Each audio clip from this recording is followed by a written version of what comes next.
So welcome to the Teaching and Learning Institute. I'm Ray Keith. I am a program development consultant with Achieving the Dream.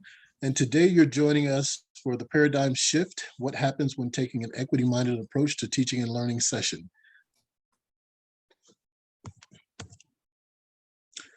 And so we have with us Dr. Shirley Burnett, who's the interim chair and instructor of mathematics, Vincent Cheng, who is chair of speech and communications and theater arts department, and Aisha Dermis, who is an equity consultant.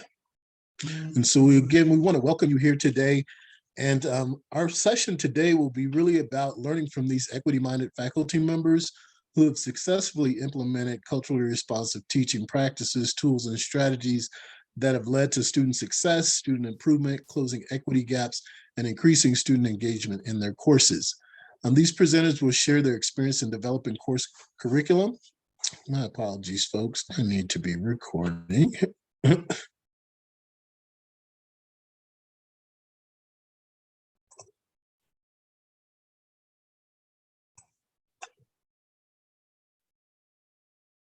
Recording. Is it recording? Yeah, It is recording. it's recording. Okay. Oh, great. Thanks.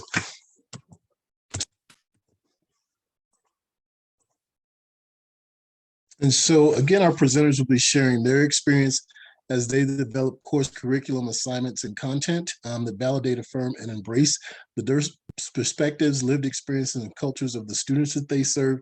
And this session will provide you with guidance and support as it relates to intentionally making a paradigm shift to become equity-minded teaching and learning practitioners.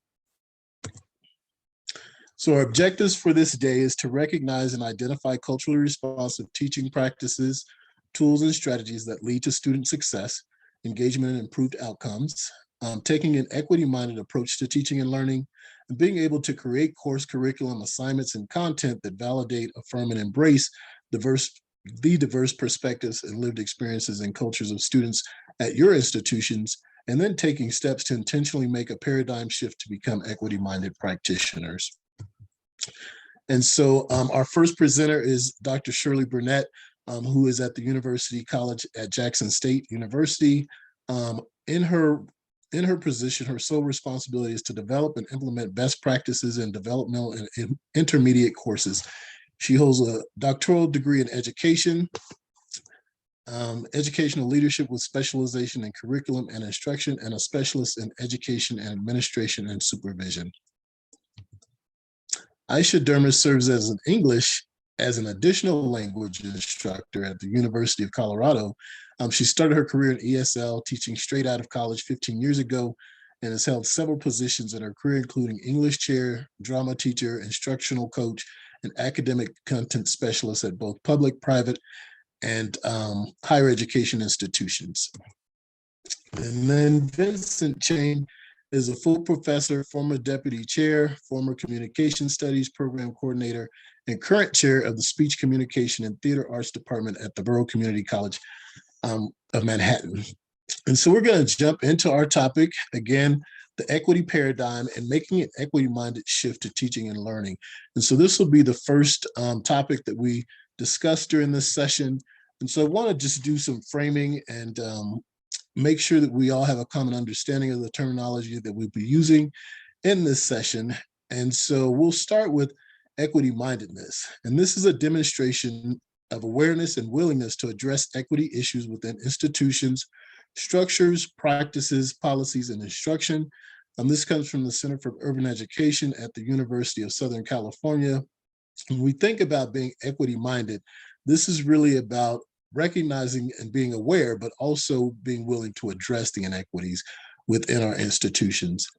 And as equity-minded faculty members, we recognize historical and systemic structures of oppression and racism in higher education that benefit specific groups while excluding and creating barriers for other groups.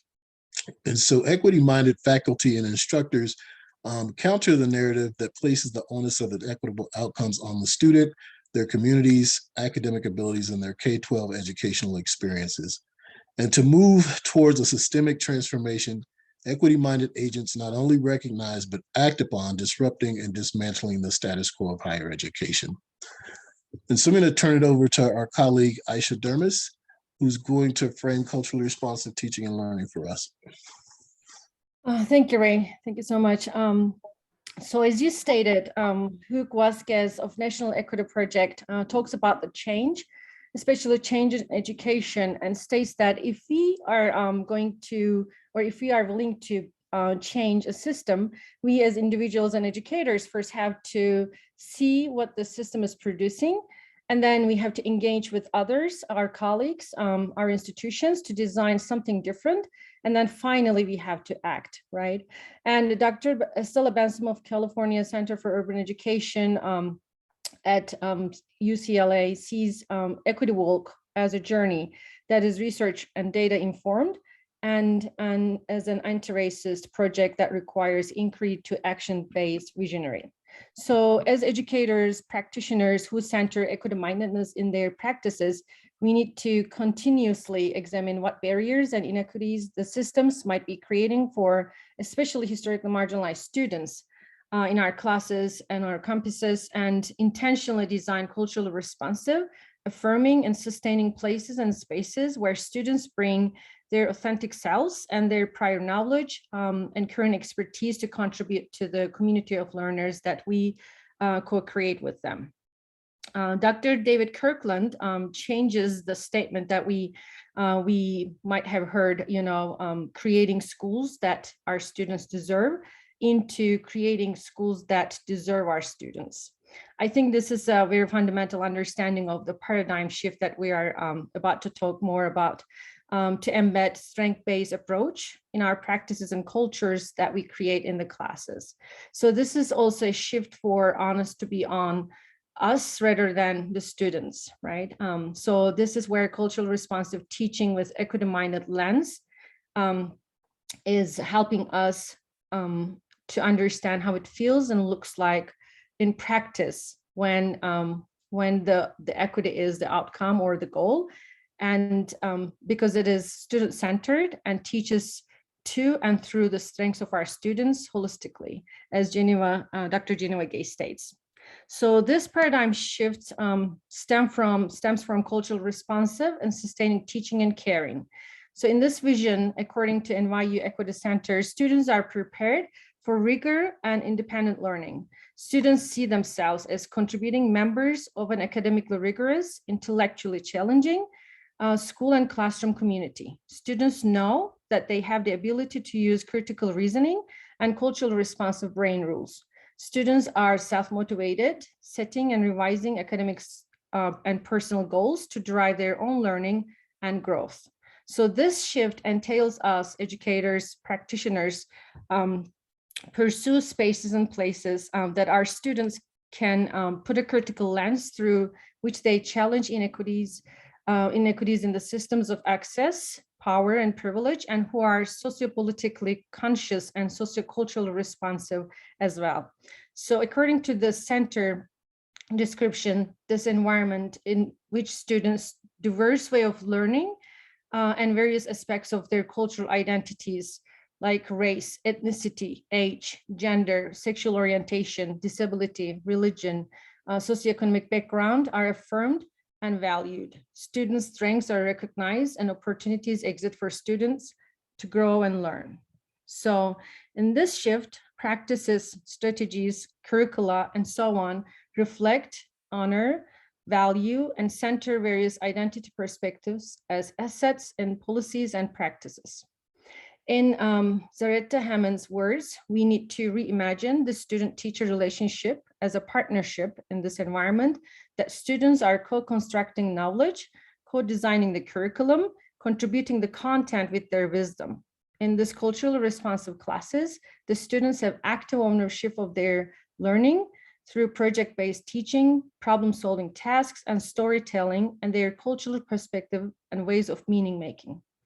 So research suggests that to create a classroom and a school environment, including remote learning environments, in which all students feel cared for, it is critical that we hear from our students, each and every one of them.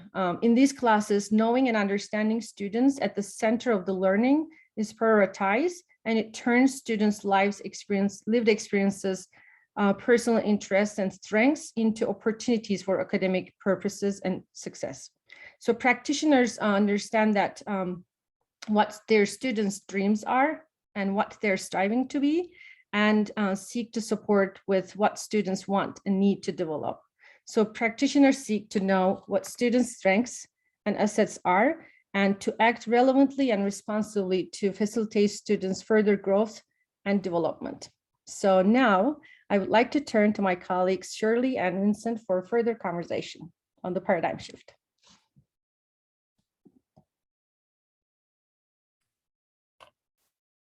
Okay, so as Aisha mentioned, that sometimes we have to identify barriers that we ourselves create. And when I was trying to become equity-minded, that was the one thing that I had to do. I had to think about what was this wall that I had built up between me and my students.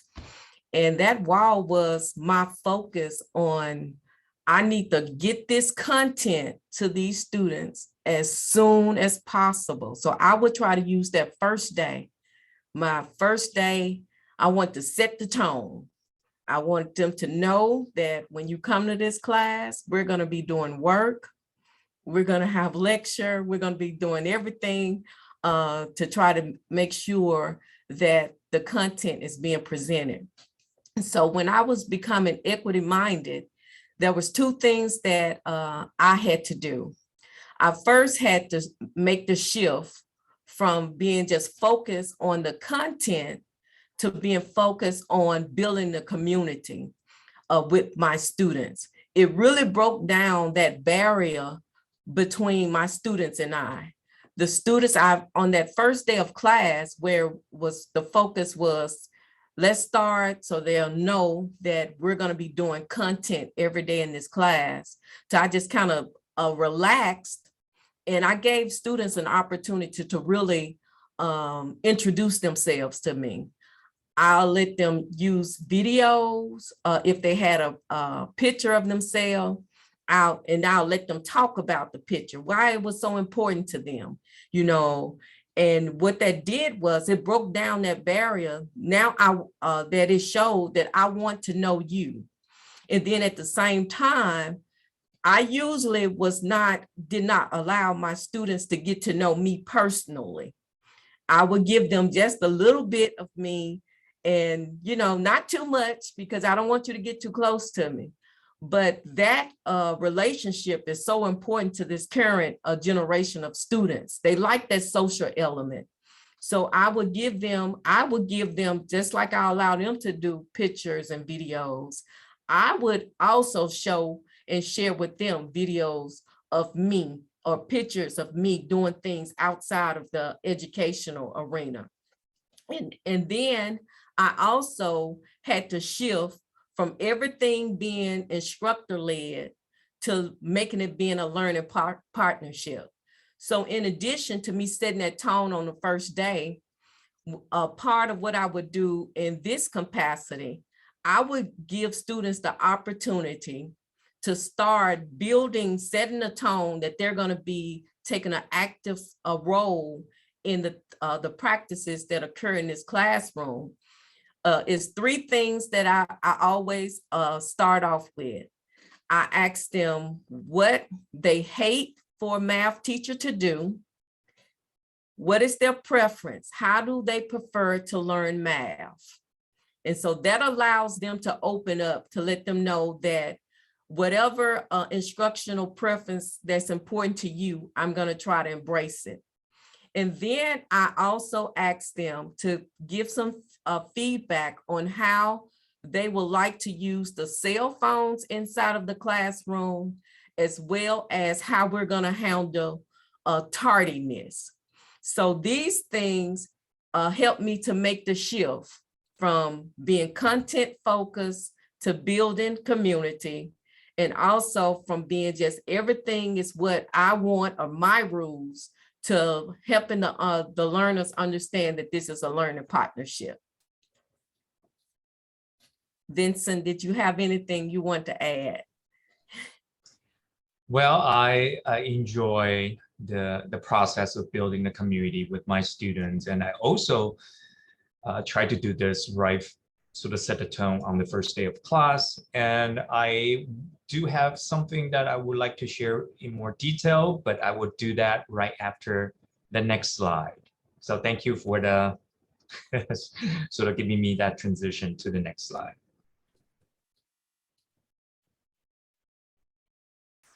So we're going to move into validating, affirming, and embracing our students. And so our colleagues here on the panel will also be thinking about why this is an important approach and how they've implemented this practice in their courses. And Vincent, I know, and Shirley have also implemented these practices within their department. And what does this really mean for the students and their experience and their success when we create these spaces that truly validate, affirm, and embrace them? Yes, so go ahead, Vincent. Did you want to share your screen? the next slide first. Okay. I share my screen. Got you. Sorry. Yep. No worries. So if I can just give you a little bit of context to this, is that I the first term chair of my department. Out of 32 full-time faculty members, I'm the only Asian faculty member in the department. So to me, this is an issue that very dear to me to think about how we're going to somehow make our department more inclusive from the faculty side and with more representations for our students to really model after. And so I started thinking about what can we do to really revamp the way that we're teaching a lot of our courses and a lot of offerings. And I identified one of the courses that I think it's with the greatest reach, because this is one of our fundamentals of public speaking course that we offer about 150 sections every semester, 25 students per class. That means that we reach quite a few students. And this is also one of the first classes first year students will take as they sort of embark on their journey. This is probably one of the first courses that they will take. Unfortunately, this is also one of the most failed courses at BMCC. Students tend not to finish this particular class. I think on average, we have about 33%. That's the magic number that the student will not pass for the first time. And we really want to address that. And within that particular number, the gap in terms of achievement gap for our students of color, especially alarming for us to really look at the disaggregated data to really understand who are falling through the crack. So we're trying to address that. And from the perspective of the department, not only to think about as a course, how can we make this more accessible, and then also to address the DFWI rate in such a way that to narrow that achievement gaps for our students. By the way, BMCC Hispanic Serving Institution, also we have about 40% Hispanic students, we have about 19% Black students, 15% Asian students, and the rest will be white students and Native American students. So as you can see, this is especially important for our student population to have that kind of equitized, accessible, and also somehow addressing the issues of achievement gaps. So I identified this particular course, and I really want to do this holistically rather than just doing one thing at a time, changing one thing at a time. We want to address these issues from not only the equitizing the syllabus is one, and then we actually started to develop our own OER textbooks to make it somehow more reflective of not just the quote unquote the discipline from the Western Eurocentric perspective, but decentering in such a way to include multiple perspectives as we are writing and developing our own chapters for our textbook. So that's the second dimension of this holistic transformation and paradigm shift. The third one is also to infuse the culturally responsive pedagogies, trauma-informed pedagogies, anti-racist pedagogy into our teaching in the classroom. And then building on that, we try to include 2 other elements into our newly designed Speech 100 class. One is the first year experience. As part of this particular class, we want this not only just to learn about fundamentals of public speaking, but also as a way to really cultivate their academic competency, cultivate their academic mindset. And then we want to infuse the first year experience into our Speech 100 class as well. And the last component we want to add on to is to have supplemental instruction leaders. So these are the peer mentors that we will build into all the sections that we are offering, so that as they are learning as a first year students, they will have students already have taken this class, Speech 100, before, has sort of learned the ropes, so to speak, that they have been with us for at least a year at BMCC, and they can then share their experience as a peer mentor to our new students. So those are all the different elements that we're trying to holistically and comprehensively have this particular paradigm shift to help our students taking this class. And the next, I would like to show you what it looks like in terms of when we say it. So Ray, I would like to share my screen. Thank you very much. And this is the newly equitized syllabus for us. And I will very quickly go over certain elements that I think I want to showcase, just to bring those culturally responsive, affirming, this type of growth mindset into to the fore, so that you can see what we're trying to do. So on top, we sort of have the land acknowledgement statement, just to set the right tone. And if you can indulge me, I would like to actually go over this particular part. I do think that set the tone for the rest of the semester. This is even before they see me in class, they already receive a copy of the syllabus. So I pretty much introduce myself in such a way to make them feel welcome, and using student-centered language, and also introduce myself in such a way that I am in this with you. I am also, the growth mindset is not just for students. Growth mindset is also for the faculty member. I'm going to learn with you as a cohort for the rest of the semester. So, so as you can see here, my name is Dr. Vincent Tzu-Wen, and I gave this particular faculty page link so they can read all the details about me as a person, as a professor. So it is a privilege to be your instructor this semester, and I can't wait to embark on this journey with you. As an educator, I firmly believe that with the right conditions and environment, everyone can learn anything, even something as seemingly daunting as public speaking. And we all bring with us unique perspectives and experiences that that should be explored, shared, and valued in the classroom. As an activist, I'm passionate about equity, inclusion, and social justice issues, and strive to help shape a more equitable, inclusive, and just world. These beliefs and passions inform my course designs and classroom teaching, and I very much look forward to learning, collaborating, and growing with you in the next 15 weeks as we collectively build a safe and supported learning community for each and every single one of us to thrive in. We are all in this together, so please feel free to reach out to me with any question, concern, and suggestions throughout the semester. So I just want to set the right tone, and as you can see, stylistically, this is a very different syllabus from the institutionalized syllabus that is, full of legalese, full of, serve the institution, serve the professors more so than serving the students. So I want to flip that around and using language and also stylistically to make it more accessible and pleasing to the eyes, so to speak. And if I may share just one particular exercise that so I include a lot of information since we want to make this part of FYE, a lot of information and resources that they can take advantage here at BMCC. The first assignment, going back to Shirley's statement about building this community, and I focus a lot on the introduction.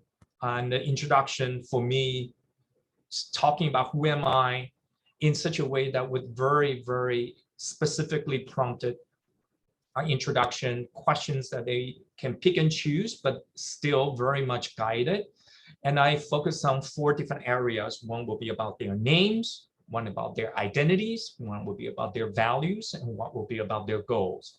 And the intention here is to not only for each one to learn from each other in terms of even from just in the name, linguistic, social, why certain names were given and what meanings, and linguistically that's very rich, that I think that students should be proud of their names in such a way that also share with the rest of the class a lot of social cultural practices of naming in different communities. And then we go into identity issues, and they have to really ask themselves those questions about, are there differences between how they identify themselves and how other people identify them, whether or not stereotypes have caused certain conflicts in their lives, and how they negotiate that and deal with that. So that create a very rich discussions within my classrooms. And we also talk about values and goals, is to not only showcase the differences, but also the similarities that we all share. So that turned out to be a great assignment to set the right tone for the rest of the semester. I tend to see this as a good way to start a lot of different conversations that we can have in the classroom. And I'm going to pass it forward just because that I think we have more exercises we can share from other perspectives as well. And if I have more time, I will share with you other, by the way, very quickly, this is the different way to do the introduction. I also asked them to transform this into some type of digital storytelling video introduction so that they can even use this as a way to prepare for college application. This is the Brown University colleges or transfer application, and they're asking for a video introduction. And this will be a very easy transition into something that is meaningful and something that they can also build as their own digital portfolio. So pass it along. Thank you. I will stop sharing my screen.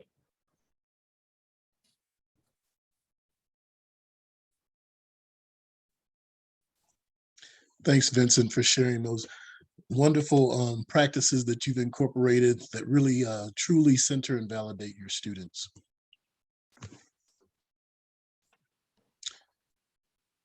And so Aisha's going to share how she made some shifts in regards to becoming culturally responsive and equity-minded. Thank you so much, Ray and Vincent. I really appreciate it. I think I'm going to borrow it. I'm going to learn with you. Most of the time I would go with, I'm going to learn about you from you. But this time I would like to borrow that from you. So thank you so much. And the names, I want to talk about the names too, because this is what or how we start our first day of the school to learn more about the names. And because, you know, my background is teaching English as a second language or additional language, most cultures are coming to the classes with the stories and meanings to the names. And then I ask my students to write down their names on the board. And then at the end of the class, we just call it art because it's a piece of art. So it's beautiful. Thank you for sharing. So in culturally responsive teaching, this is what I will be just summarizing for everyone. Practitioners understand that the need to commit time to developing relationships, as Shirley stated, starting off, and rapport and trust with students for engagement and classroom culture. And in this practice, it can look like, you know, no grade attached free platforms such as office hours or stop-bys, check-ins for personal connections. You know, with online modes right now, you know, we can use online instruction or online modality for this kind of check-ins as well. This is what we did at a community college in Colorado. You know, we did a pre-semester check-ins to release the anxiety of the first day, and where students can make those connections and ask any questions. And we also did the same thing for post semester. So surveys are a great way to do it, but also, we wanted that human connection as well, for personal connections and relationships, where we put the words that we promise in our actions for our students, and to make sure that they know that their voice is heard and matters, and this is where they belong, and their story is heard and listened. So in this practice, or in this understanding, cultural responsive practitioners invite creativity and shout out to their students, right? Your shared and lived experiences and perspectives matter. How you take it to your life and talent matter. Their reasoning matter.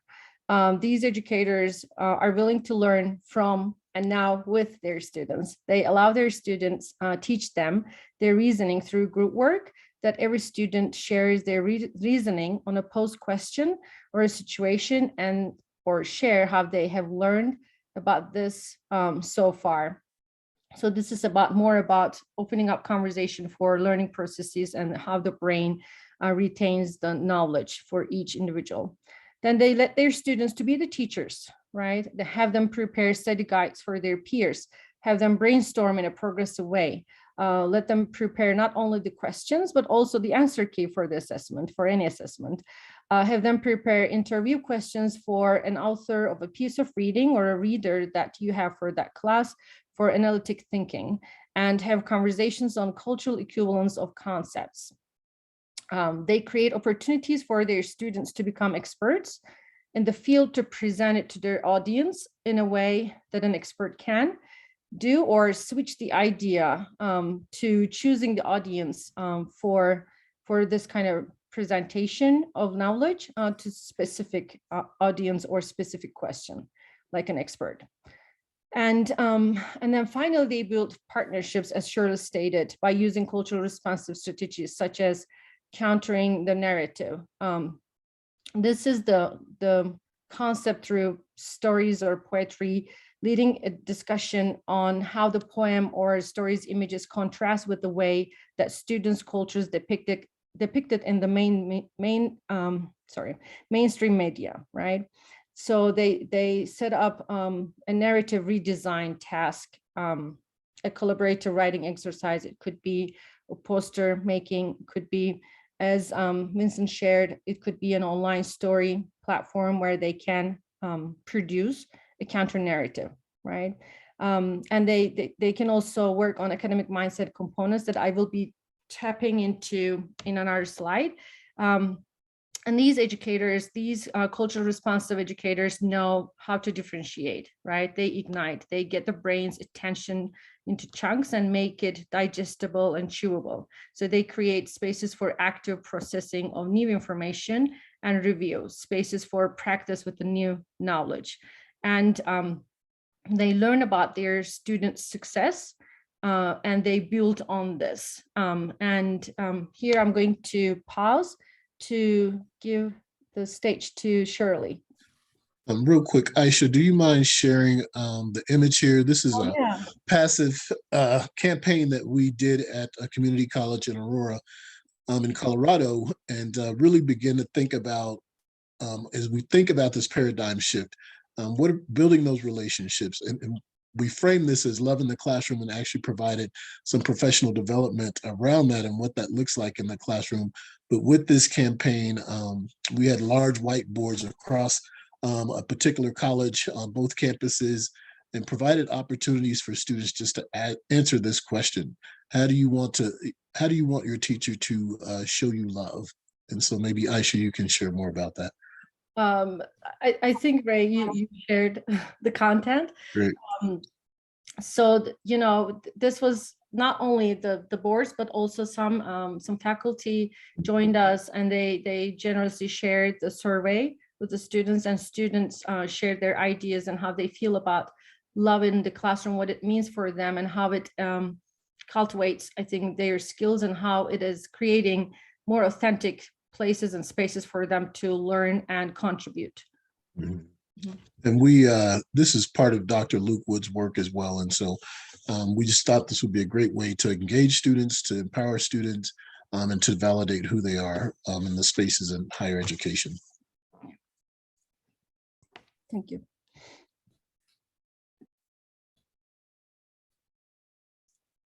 And so we build on those conversations where we're validating, like Aisha and Vincent. Well, we take it a step further where we allow students to do weekly reflections.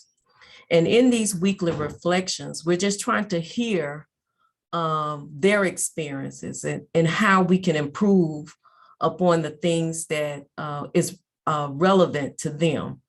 So we give, in our course redesign, we give weekly reflections where we're trying to help students to assess, their strengths, their weaknesses, as well as opportunities for them to think about how they can improve in those areas where they're weak, or how they can enhance those areas where they're strong. And we also like for them to also just tell me, how am I doing? How can I assist you in earning the grade that you desire out of this class? And so what I do weekly is I make sure that I amplify things that they have shared inside the classroom. So I mentioned earlier about the concept of being tardy. So when I think about being tardy, I was thinking more of the 10-minute frame. But when you put it in the student's hand and allow them to come up with the time, they actually came up with a time less than what I thought. And for the most part, they adhered to the policy that they came up with. So this just giving those students that voice inside the classroom really just helped to make things smoother. And so, so when at the same time, if a student did come to the class late, I stopped beating them up because they came to class late. I just embraced them, So it's so important that we understand that just giving them that voice, letting them know that I hear you, what is important to you is also important to me. And so what you'll find later on in this discussion, I will share with you some of those responses from the students and getting their feedback during these student reflections.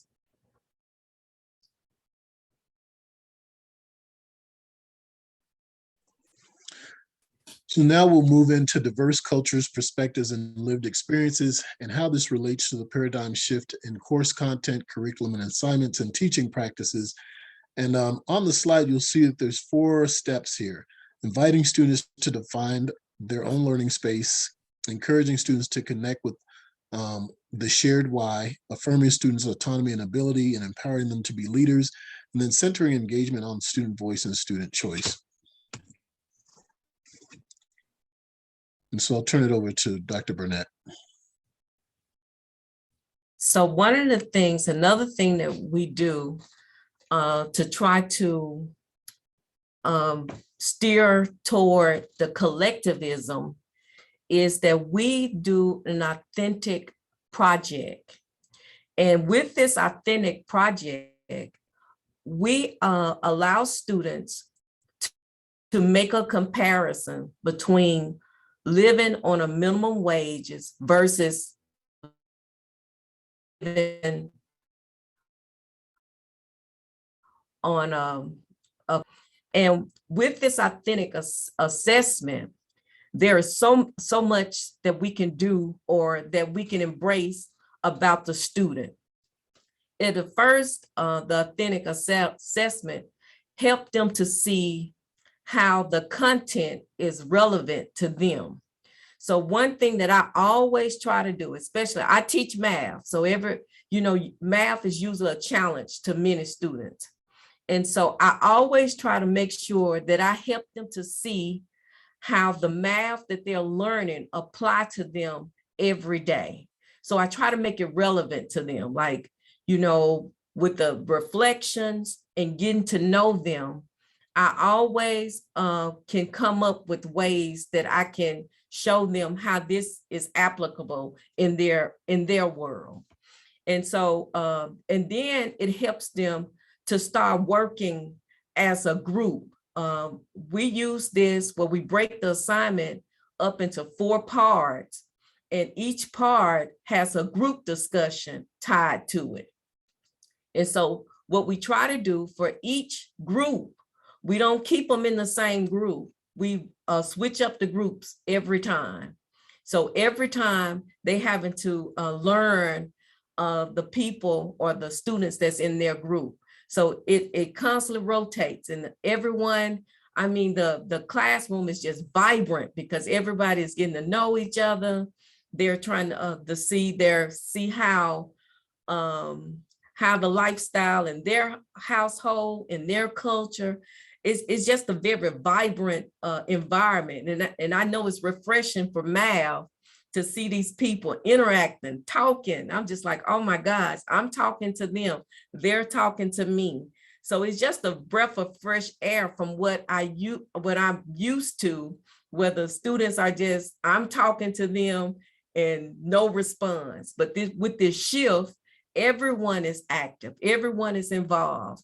And then at the same time, the students are actually learning the content. And that was what I wanted to achieve, even in my old approach, where it wasn't working. Now with these authentic assignments, it gives the students to just see how this content relates to them, and then gives them an opportunity to make it relevant everyday life and to master the content as well.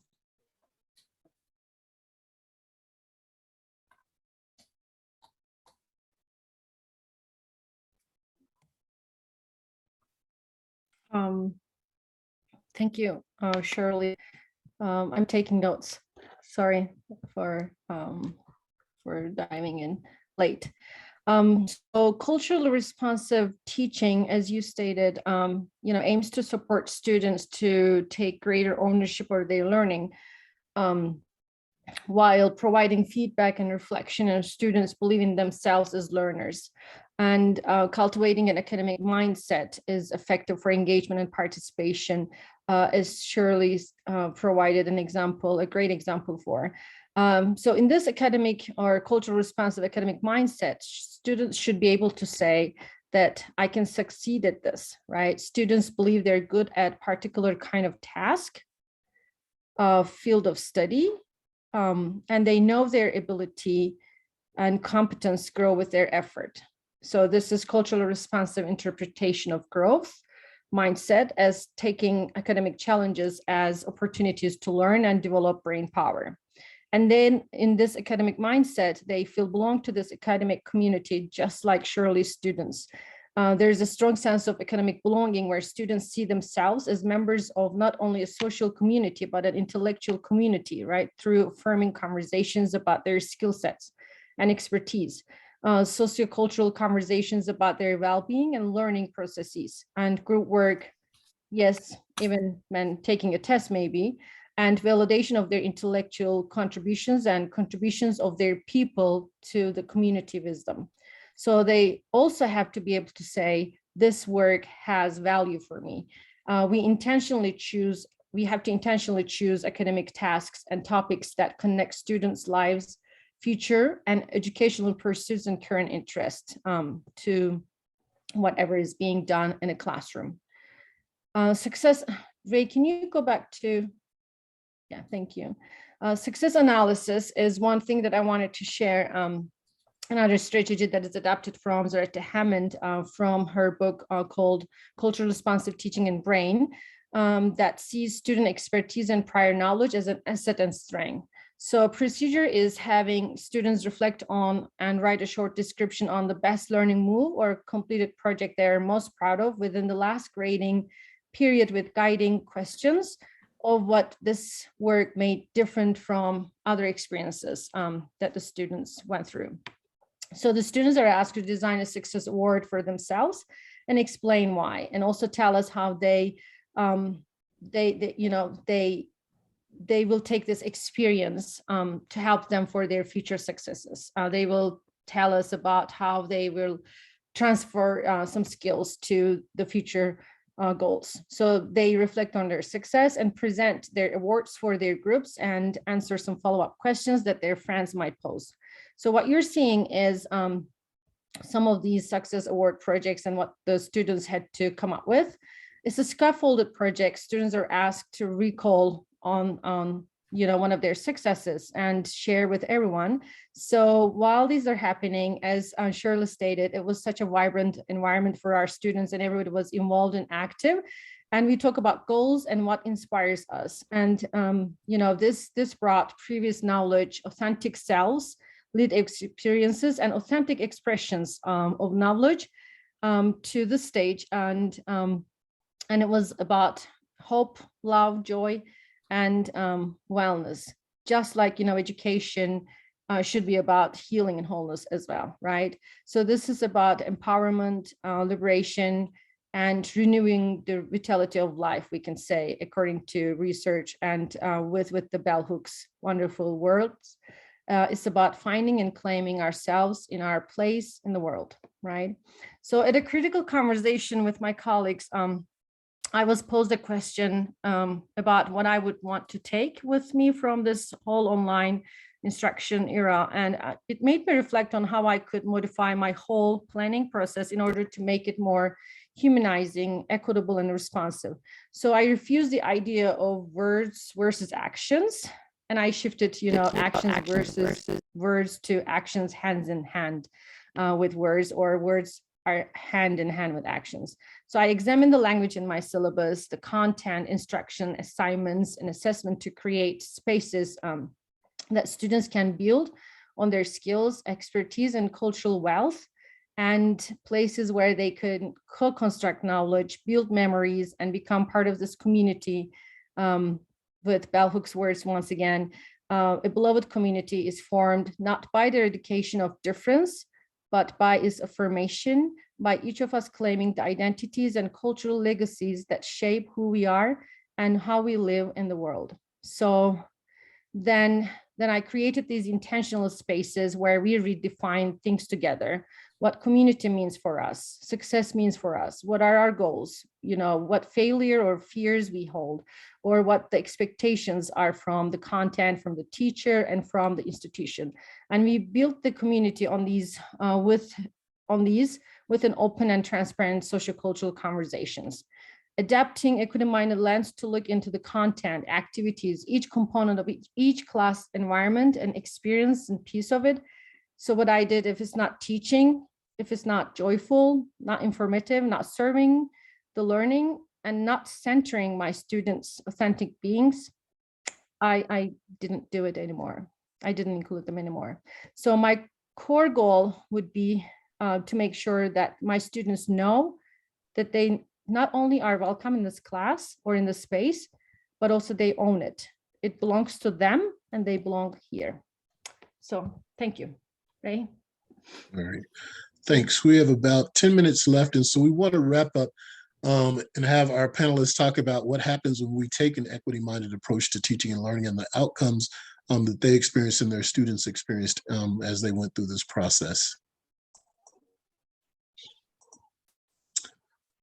And so as my experience with this, we've seen, we do implementation, we're going to assess, we're going to scale, but what we really have done is transform the student experience. We've created a culture of instructional excellence. Training is such a key piece of this so that folks can truly engage in this work in a meaningful way that's impactful to our students. And then thinking about our hiring practices and making a culture shift within our departments, our courses, and the institution. And the biggest piece of that is how do you operationalize and scale equity and cultural responsiveness at the course level, department level, and at the institutional level. And so Vincent, I know you want to chime in to share some of what you've done. Yes, so I think from the operational scaling level, I do think that this is one of the most challenging part of this is I feel most of the time that a lot of what I do is almost like preaching to the choir, so to speak, that the faculty members that already have this kind of equity mindset and growth mindset, they tend to be the one who are the one participating, and the ones that need this type of professional development the most, they will not actually be part of the cohort or be part of the paradigm shift. So, as a chair of the department, there are a lot of things that I can incentivize faculty members to be part of this to a certain degree. And a lot of time I don't really have any type of a leverage to force someone to do something that they do not voluntarily want to participate in.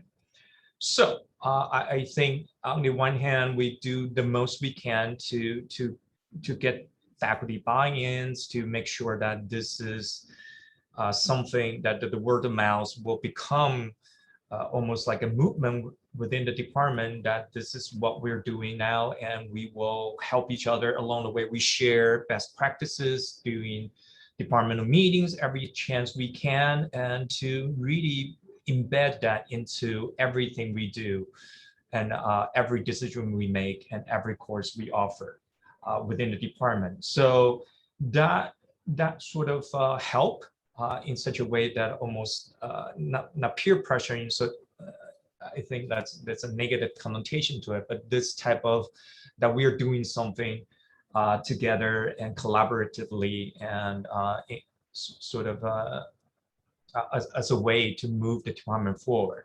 Now, the hiring practice will be something I think what I can do as a chair of department is, in the past, languages such as culturally responsive pedagogy, trauma-informed pedagogy, anti-racist pedagogy, these are the things that actually not spelled out in the job requirement when we do job posts. Going forward, actually, we already did that for our most recent search. We actually spell those things out in our job search. That is part of the job requirements for this particular institution, for this particular department. So we made it very clear that we will expect faculty members to as a standard of practice for them to have these type of pedagogical tools and skills when going forward. So again, I think it would take time to have that kind of culture shift, but at the same time that it has to be done in such a holistic and comprehensive manner. I can see this. Hopefully the next step will be, let's say, for student evaluation. Maybe these type of pedagogy should be listed as one of the ways that whether or not students will see, assess the teaching of the faculty members in the classroom, and peer observation, faculty observation. I do think that maybe that should be these type of pedagogical approaches should be one of the things that should be observed and noted in all the observation reports. So again, I do think that there are so many different ways that we can scale this up. And going from the department to the college, that's another thing, that if we do have data that we can gather, and then to support what we do move the needles and do narrow the achievement gaps. And I do think that that will help us to push this forward, not only within the department, but also across campus. Thank you, Vincent. And Shirley's going to quickly just kind of share her process for this work. We have about 5 minutes left, and we've got several slides we want to get to. Okay, so I'm going to be quick. And I guess the gist of it is two things. What Vincent said, as well as Aisha said. You have to involve, while you may not get everybody's input, the collaboration is still important. You got to get some buy-in from outside sources. And then it has to be intentional. So once you get the look at the research, don't be afraid to try. You need to try things, trial and error, let the research guide the practices that you embrace. So for our redesign, we actually been trying to redesign our approach. We're currently using a co-requisite approach. We've been doing that since 2017. And so we palette, we palette this, that word, we take what works out of it, keep it, what didn't work, we modify it. So it's a continuous assessment process. We try it out. If it works, keep it. If it doesn't work, modify it. And then we always monitor and adjust. And then the other piece of it is what may work for one group of students may not necessarily work for the next group of students. So it goes right back to that cycle where we got to monitor and adjust. Great. Thanks, Shirley.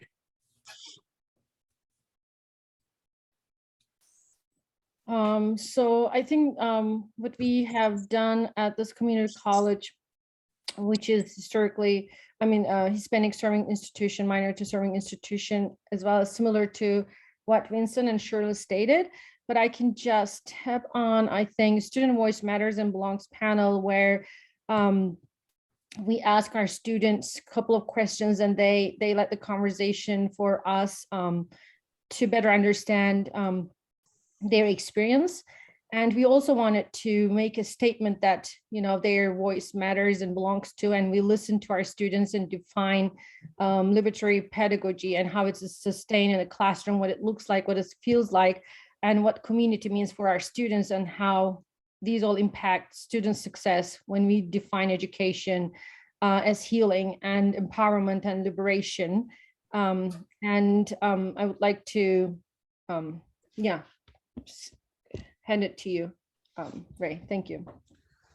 So again, as Shirley said, we want to center the student. And when we do that, student engagement increases, we build positive relationships, but there's multiple pieces that go into that. And again, this is a cyclical process as you begin to think about how you're going to make that paradigm shift at your institutions. And as you center students, and Aisha mentioned this, doing those quick surveys throughout the semester and not relying on that end of the course evaluation to really inform how you're going to make those changes, but getting the student perspective. And so these are some of the responses that students had. And Aisha's going to put a link to a Padlet that you can review after this session to really hear what students are saying and how impactful culturally responsive and equity-minded teaching is to them, and what that means for them to be in spaces where they truly are valued and validated. And so, unfortunately, we do not have, we have 1 minute left. And so I know that there's a question about folks being able to get the recording and the resources, and you will definitely be able to get that at the end of the Institute. And so we'll be sure to send out that link to you all, and any other materials that for other sessions, you'll be getting those and have access to that as well. And so we want to thank you for being here today with us. I do want to share some upcoming ATD events. We have a free webinar series. Our last session is May 4th, and that's democratizing learning environments. And then we have our K-12 Partners Institute, which is an in-person conference, June 28th through the 30th, and that's going to be dual enrollment, early college, and equity. And so thank you to Dr. Cheng, Dr. Burnett, and Dr. Dermis for being with us today. We really appreciate all your work and sharing what you've learned as we think about shifting the paradigm and becoming equity-minded practitioners. Thank you all, and enjoy the rest of the Institute.